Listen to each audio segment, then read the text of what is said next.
আসসালামু আলাইকুম। ছাদ বাগানে এই সিজনের প্রথম কলমি শাক হারভেস্ট করলাম। এই যে ক্যারেটের মধ্যে লাগিয়েছি। বেশি দিন বয়স না, একবারে কচি পাতা। দেখেন, গিমা কলমি যেটা বলে। পরিমাণটা খুব একটা বেশি না, তবে একবেলা খাওয়ার মতো হবে আর কি।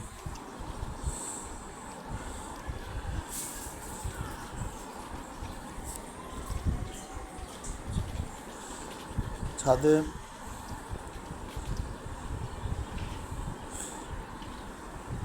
এই কলমি শাক কিন্তু সারা বছর করা যায়। একবার যদি লাগাই তাহলে কমপক্ষে 5 থেকে 6 মাস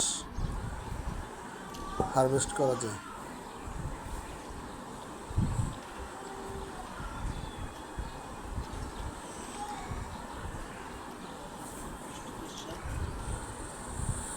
ছাদের, বিশেষ করে আমার যে ছাদ বাগান, এইখানে জায়গা অনেক বড়, কিন্তু খুব একটা বেশি করি না, কারণ যত্নের অভাব আছে। আবার পরিষ্কারেরও বিষয়টা আছে। বর্ষাকালে বেশি ময়লা হয়, শীতে একবার ঝাড়ু দিলে হয়ে যায়, কিন্তু বর্ষাকালে যখন পানি হয় তখন কিন্তু প্রতিদিন পরিষ্কার করতে হয়। এই জন্যই খুব একটা টব রাখি নাই,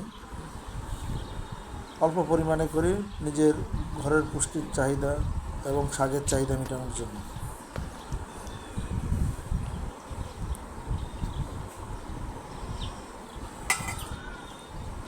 সিজনের শুরুতে কলমি শাক সংগ্রহ করলাম, এটা ভাজি করে খাবো।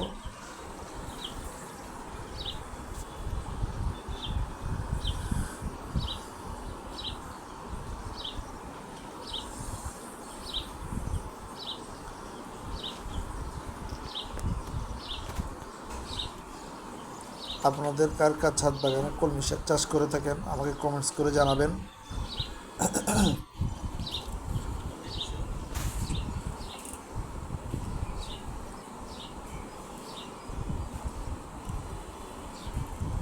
এটি কিন্তু ফ্রেশ, বিষমুক্ত, ফরমালিন মুক্ত অথবা বিষমুক্ত কলমি শাক।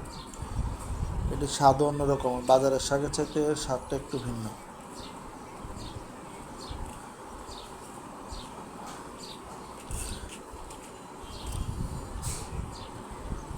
আমার ভিডিওটি ভালো লাগলে লাইক, শেয়ার, কমেন্টস এবং সাবস্ক্রাইব করবেন। আল্লাহ হাফেজ। আসসালামু আলাইকুম।